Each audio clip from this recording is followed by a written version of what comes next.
Welcome back to the Nightlife Podcast. I have no idea what episode this is. Season 2, number what? 17. There you go. My good friend, Botos Sanchez. Finally, I've been trying to get this guy on the show for the longest time, and it finally happened. Welcome to La Centrale. Brickle, I'm sure if you guys have been following the show, you've heard his name mentioned before by a few people. So today I am very happy to have him here, and we're going to have an amazing conversation about the subject of failing in the nightclub business, the bar, restaurant business. So first things first. Guys, remember to get the book on Amazon, and remember to follow on Instagram, the Nightlife Entrepreneur, and on YouTube, Nightlife Podcast. Also, nightlifepodcast.com is our website. And with that said, I leave it to you. What are your handles? Can people follow you anywhere? Are you not a followable guy? Not. Yeah, you can follow me at LMG. There you go. LMG Miami for all our parties. So, Berto, why don't you tell people, a little bit about yourself, where you come from, what your background is in the industry? Sure. My name is Botos Sanchez. I've been in the industry for 25 years. I originally worked for Chameleon Concepts, where we did Cafe Iguana, Mars Bar, Bermuda Bar, Iguana Cantina, Fat Cat Billiards for Mark Fasu. And then I actually took a venture, left to Georgia, went to Buckhead, with one of the owners of the Blue Martini, and was able to buy 2 bars. We ran them very successfully. It was a good time. Sold out of that, came back here, and I joined forces with the Blue Martini. I've been with them for 18 years now. We've had a lot of very good fortune. We're very proud of our little concept. It's had a lot of ups and downs, and we learned a lot in the process of developing it. It started out as a Florida concept, and then we kind of expanded through all the U.S. So now we're all the way out in Vegas, Phoenix, Texas, and we still have 9 in Florida. Right. So we're very proud of our little concept, and we learned a lot doing it. Little concept. Little concept, yes. We're still developing, and we're learning every day. Humility, right? Yes.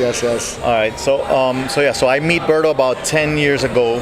He actually was the one who opened the Blue Martini doors to LMG, and from that moment on, it was just love at first sight. No, we've actually had a great relationship. Work with, it's been somebody great to work with. He was there at the Blue Martini in Brickell for a while with us. Then after took the one in Kendall, and we actually even worked at Kendall for a while. That's right. Then we decided, it's too much for us to do both. But the relationship went from work relationship to good friendship, which I'm glad to say. It's always one of those things that you look for in this business. A lot of people think that you don't make good friends, and you can, but it is rare, but you can for sure. So, all right. So today I wanna focus the show on talking about the reasons why people fail when they open a bar, and there are some things that might be like the first thing that comes to somebody's mind, or which would be something like, somebody has the money and they figure, since I have money, I can build a place, sure, and that's it. But a little deeper into that, because you understand the operation completely. You understand the marketing side of the business, the operation side of the business. Everything, staffing. So what would you say are the top reasons why businesses fail? Because they fail a lot. They do. Unfortunately, in Florida, specifically in Miami, bars are not known for having a long lifespan. They actually have a very short lifespan, and it has a lot to do with just the word you just said, business. You have to remember that the bar is a business. It's not a place to entertain your friends. It's not your toy. It's not the place where you hang out. Right. So if you walk into the bar business and you do all your due process, and you actually take everything into consideration that it takes to make a successful business, right, you will be successful. A lot of these people are lopsided or heavy on one side, where, like I said, they have a lot of money but no bar experience, or they have a lot of bar experience and not enough money. Right. They have a lot of bar experience and some money, but they have a bad leasing agent. Right. So there's a lot of very, very important key components that will make a place almost impossible to run. And that's not even including the everyday variables where the economy goes up and goes down. Of course. Areas turn good, areas turn bad. Licensing goes. You have licensing problems, noise ordinance problems, places that evolve. When there was once an entertainment center into a neighborhood, so now you're kind of cohabiting, entertainment with residents. Right. Once you spend enough time in the bar business, you are going to understand that it's a very unpredictable system and has a lot of variables. Right. So a well-funded bar with a well-executed plan, a well-thought-of plan, a well-rounded plan is something that you really want, and you have to really. It's kind of It's a must do. You shouldn't go and expect to get away with the exact math. You have to have reserves. You have to plan for the unexpected. And a lot of that happens. Another thing that I think is an essential part of it, and people who've been in the business like us, we believe in hospitality. I bleed hospitality. It's something I think I have in my person and my soul. I enjoy entertaining people. I enjoy crowds. So, like I said earlier today to the gentleman, you find something you love and you never work a day in your life. Exactly. 100%. So you have to make sure that you like hospitality and you commit to the things that hospitality brings with it. The late nights, the drinking, the understanding that you're going to be surrounded by some of those people, the challenges with the licensing, with the leasing and the neighbors and the things that come with our business. I think a lot of the failed locations were missing one of the essential things. If you don't have a great location, at least you're constantly going to be chasing ways to pay that rent. If you don't have good marketing skills, there's a lot of options now. It's become a place that people have too many options. So you have to have an edge. You have to have something that brings people in there. And you don't want to be the only one in the block without that edge. So I think, if you have good marketing, good sound operational skills, we're a business of dollars and ounces. And people constantly say that to me, which I think is marvelous because every single ounce counts and every single dollar counts. And if you're not able to control these things, and if you don't have a set directive and a set formatted way that you do these things, you're not going to be able to figure out the math and know if you're actually profitable or not. There's a very big misconception that people think I have a full room. I have a room full of people and everybody's having a good time. It means I'm profitable. No, you have to know exactly what money is, how you make your money, where your margins are, and what you're able to spend. You got to know your numbers 100%. You have to know your numbers. You have to have a sound number guy. I think that's one of the first mistakes people do, and you just mentioned something I've experienced a lot in the business, and it's that people walk into a room, see it packed, and they figure, oh, these guys are balling. It especially happens when it's those mom and pops venues, and because they're used to more of the giving away a lot and just making it look good, but it's not really, or spending a lot more on liquor than they should, not understanding what the actual liquor cost should be at, and all those things. To me, it was having a conversation with you guys. I mean, it always reminded me of the way that we used to work with Gato back in the days in Key Biscayne, because everything had to do with numbers, percentages. As a matter of fact, our deal as a company in Blue Martini is the only deal that is different from other deals that we make around everywhere else, and it has to do with the percentages that Blue Martini is willing to spend on certain things that relate to our work. And it might be a 1% here, a 1% there, but that bit difference, it means something. It equals out to huge numbers, and if you don't know how much you're able to part with, if you don't know how much you're able to go, you're very likely to overextend yourself and to do something. People have a very big misunderstanding with hospitality and taking care of people. Being hospitable to somebody is making them feel welcome, making them feel acknowledged, making them feel like they're in the right place and they belong, and we're happy that you're there. Putting that thought, that subconscious thought into their mind that welcome to the party, we're glad you're here. It doesn't have anything to do with drinking free. The truth is you can actually spoil your crowd and you could mislead them to a point where this guy comes in and every single time he comes in, everything is free. The day that you do give him a check, he's going to say, what did I do wrong? What went wrong? What did I do to you while you're upset at me? If you have a good location and you have good entertainment and you have solid promotions and the right crowd in there, the place sells itself. I am all for showing gratitude to the guests and making sure that they feel appreciated and thanking them for their patronage and the fact that they keep coming back. But you shouldn't have to buy your guests. Your guests should be happy to be there, and entertaining them should be a value. Let me ask you a question. When somebody opens a bar, they just recently opened, and they don't know exactly what to expect, how do you go about staffing? Should you be over-prepared or under in that sense, and just basically see when the bar demands more people, hire more people, or what is the way to go in that sense? I think being over-prepared is always the safe way to go. And again, this goes back with capitalize. Make sure that you have sufficient capital to operate. You're going to get, in the bar business, we're a very simple business with very complicated personalities. So these people are not all going to be dependable. Not a lot of people see the bar business as a career. They see it as a stepping stone. So not everybody takes this industry as seriously as you and I do, because it's become our life. It's become the career that we aspire for, how we provide for our families, and the things that we do. So you can't bank on a lot of the people and stuff like that. And you should always expect the successful option. You should always expect that the night is going to be a success, Correct. not undershoot it. The worst thing that you could possibly do is invite people to a place where you can't wait on them, or you're unprepared for the volume. Right. But like I said, a lot of these places that are undercapitalized, they want to be very stingy, or they want to be very careful with their labor. They want to be very careful with the workforce, not to bring in too many people.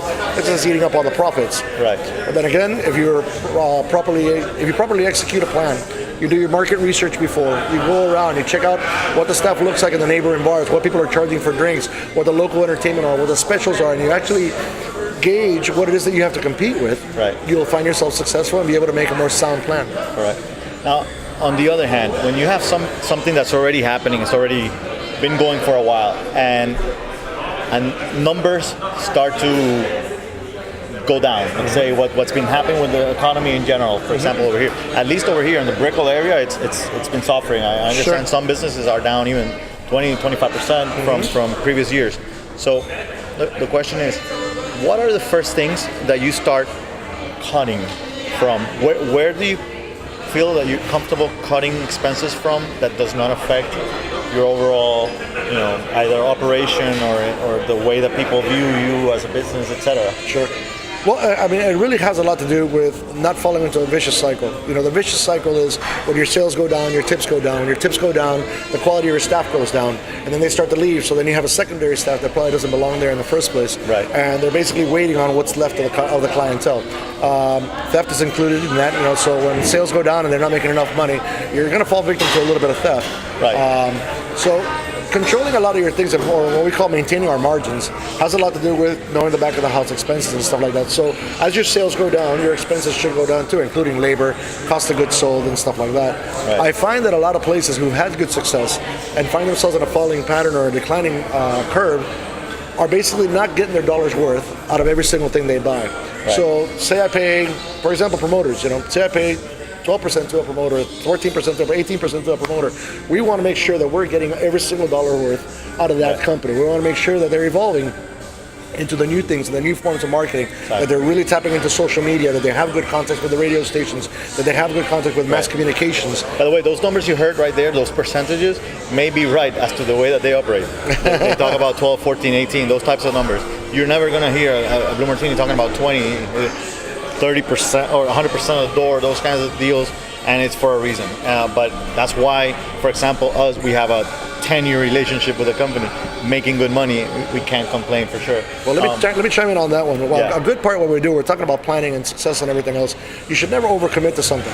You should never do something like that. And to have a sound, healthy relationship with people like you guys, where you end up being friends, you almost end up being family, and people that you sincerely care about, you have to have a realistic gauge and really understand that this is what I can part with. This is really what I can part with. But on that note also, we believe in financial integrity. Financial integrity is one of the things that's been most important to me my entire life. Regarding anybody that I've been able to work with, I'm never going to tell you, your check is always ready on Monday. Your check is never ready on Tuesday, it's never ready on Wednesday. If I say Monday, your check is always ready on Monday. Right. And if I committed to saying this percent, we're not going to renegotiate that day. We're not going to change it that day. I'm going to live up to my word and everything else. Because a lot of people don't. And a lot of people fall through, and a lot of people linger people on and everything else. And that financial integrity, the relationship that you make with the people around you, whether it's your promoters, your sub-promoters, your DJs, whatever it may be, will last you a long time, and it leaves a sense of ownership with that person where you are accountable for the money that you agreed to. Yes. And it creates a trust. Correct. And that's really, I think, it makes people happy. People want a dependable job, a consistent job, a predictable job, and they don't want to be guessing if their check's going to come in next or it's not going to come in next. So a sense of honesty, a sense of financial integrity, a realistic sense of financial integrity is very important to me. Yeah, and also for those of you guys that are on the promotion side of the business, promoters out there, if you guys come to a venue and they offer you anything over those numbers, 20% is okay at a nightclub and all those things, but anything over that, I've heard so many people talking about 30%. I just got an offer last week for a 50% partnership at a club for a night. I mean, honestly, the minute I hear those things, I run away. I understand that there's a problem, there's an issue, or there's money laundering. Whichever one it is, it's not for me. I don't think it's for you guys either. So run away. Those are the big red flags that you should stay away from, for sure. Okay. When it comes to liquor and control and that part, I mean, there's a few things One is the staff drinking it. Two is, which I don't know how you feel about staff drinking. I mean, in general. Two is theft, of course. I don't know what exactly falls into theft, the way that you see it. If giving drinks to a client, or it's just putting the money in the pocket. Like, what exactly falls into theft when it comes to liquor control? Theft is as we refer to it is called loss prevention, and loss prevention can be anything. Again, we said we're liquor of ounces in dollars. Right. So it's one of those things where every single ounce and every single dollar counts.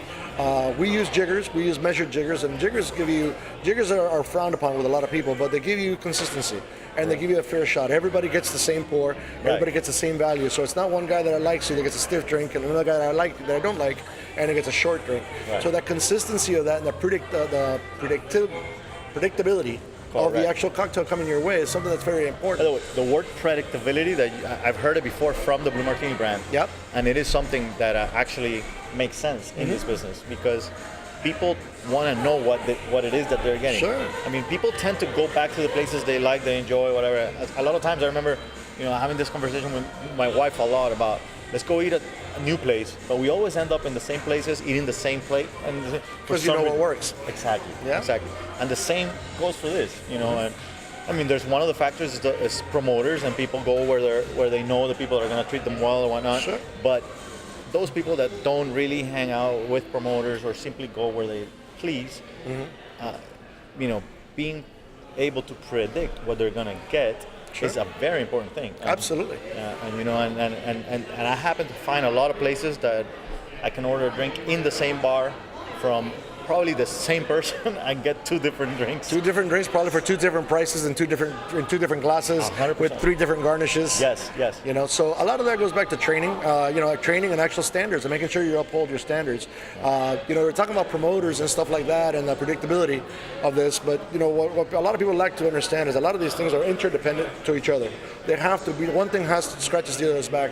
So predictability has a lot to do with the consistency of your drink, the garnish of your drink, the presentation of your drink, the hospitality of the host, the entertainment that's around you, the music format that's around you, the safety feeling, knowing that there's plenty of security guards around you, the front door, knowing that not everybody's just allowed in, and there's going to be a good element inside of a quality gauge of people or the target clientele that specific venue is looking for. So that predictability has a lot of different heads and it has a lot of different avenues where it can go wrong, but whether the guest knows, the guest may not know specifically what it is that's making him upset, but he does know that he's either very comfortable or uncomfortable where he's at. The place could have shown him what he expected. It could have lived up to his expectations. Right. It could have exceeded his expectations, which what we all aim to do. Right. Or it could have failed him. And he said, you know what, this place is, how many times have you heard this place isn't what it used to be? Oh, yeah. Oh my God, I remember when this place was hot. I remember when this place was full of beautiful women. Right. So a lot of these things, these are clear signs of disappointing or shortcomings of what you have evolved to be. You're not the cool place anymore and you haven't made any changes. Right. Question, is the customer always right? The customer can more than likely be right. I mean, what you have to do is you have to assume responsibility for yourself first. So if you have trained your staff right and you have set solid standards and you've come up with the right thing and with the margins that we exercise in labor, it's very easy to turn around and turn a smile upside down is what we call it. Turn this thing upside down, turn a bad experience into a good experience, simply for with a $5 drink, with a $10 drink, with a round of 6 shots, right. Whatever it may be. There's nothing more important than the customer. And losing that, losing your client base is something that's very, very, very common. And it can be something as very sensitive as making them angry one time. Right. If you make a person happy one time, they're probably going to tell one person. If you make a person angry one time, they're probably going to tell 10 people. Right. And so on and so on and so on. So it's not, when you assign value to a guest, you should never really shortchange that and understand the ripple effects and the long-term effects to this. Because this guy's going to say, well, this guy was a jerk and I've been coming here forever. You know how much money I've spent here, and I told him that somebody spilled my drink and he wouldn't even replace it. Right. So I don't think you should be extremely frugal with your guests. I think you should always give them the right of way, and be aware that these people that you're entertaining, because of you invited them, they're drinking, and right. They're not always going to be right. So you have to be in the position to accept that and to deal with it the right way. All right, that was a very good explanation. I'm sorry, was that too long? You know what? This is one of those episodes that I know I'm not going to be talking too much. I knew it from the beginning right away, which I'm very glad. Sorry. No, it's actually, it is the idea. What was the other question I was going to ask? I love the fact that we don't have a script, but at the same time, when the answer gets longer than I expected, I just start figuring, like imagining the whole scenario of it happening and all that. So, any other thoughts you have in general of the fact, we spoke about, like why they fell, and you explained definitely why how to avoid failing pretty much at the beginning. But anything else that you can think of that has to do with failure that you have not mentioned up to now, that right off the top of your head? I think I think we have to remember that waiting on people and entertaining people is really a privilege. And if you exercise hospitality and you love the things that you do, and you have your heart into it, and you give somebody a legitimate good time, a safe, good, quality good time for a fair price, and you entertain these things, you assume a responsibility. Right. You have to understand that you have a financial responsibility to the business, but you also have this caring, responsibility to the guests.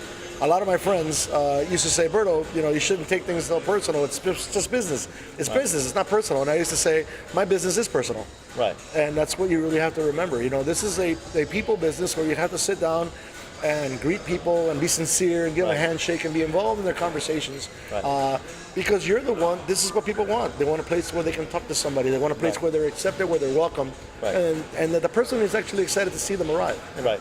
So we do take on us a certain responsibility, and if you take this business as seriously as I do, and you love what you do like I do, then you have to understand that you have to commit to it, heart and soul, and you have to have a sincere interest in serving people. Right. Last week's episode, I was talking about something, a question that somebody asked, and it had to do, he wanted to know, how do I go, how do I go from what I do now in the business to becoming an owner? That stepping stone, wherever it is that they come from. This was actually a promoter that wanted to figure out, how did you go from this to owning places and all that kind of stuff? And I explained it kind of very general and easy into three types of people that become partners of the clubs. One being the money, whoever has the money. The other being the managing partner or person that deals with operations. And the other part, which is ours mainly, has been more towards the marketing area. So to me, those three put together make a real strong base to create something new and make it happen. As long as all those three are operated well by that operating part in the middle, and each do its part, well funded, like you mentioned, and doing the right marketing and all that. So all those three together should not have issues. Unless it's there's well funded. There's marketing and marketing, advertising, promotion, stuff like that. And again, there's control systems. Control systems are the math behind it all. There is no profit. There is going to be no success without control systems. Very accurate, specific directives that people have to follow. Right. And it's our responsibility to give these people the direction that they have to go, and how will you exercise these control systems, and hold accountability to everybody's actions. Right. Where we'll be able to really. Because you don't want to look at your money guy and say you have no answers why there's no bottom line. Right. You don't want to look at your promotion guy and say, well, I couldn't pay you because we didn't hit this number. Correct. Without control systems and without having the actual math that supports our wonderful business, you're never going to be able to do. You're driving with your lights off. So my question is, if you have to sacrifice one, does it work? No. To me, no. Right? No, it has to have those. One doesn't work without the other. I think. And I'm just mentioning those three as a tripod, but there's other shorter legs in there, But there's a lot of subcategories to the main categories that we spoke about. But I think those are three essential parts of something that's very important to the business. And to think, a lot of people have that misconception. They're like, we're going to hire this promotion team. They're going to bring 1,000 people. When they see the place, they're going to fall in love. Then we're going to fire the promotion team and think that the 1,000 people are still going to stay. So you have to give credit where credit is due.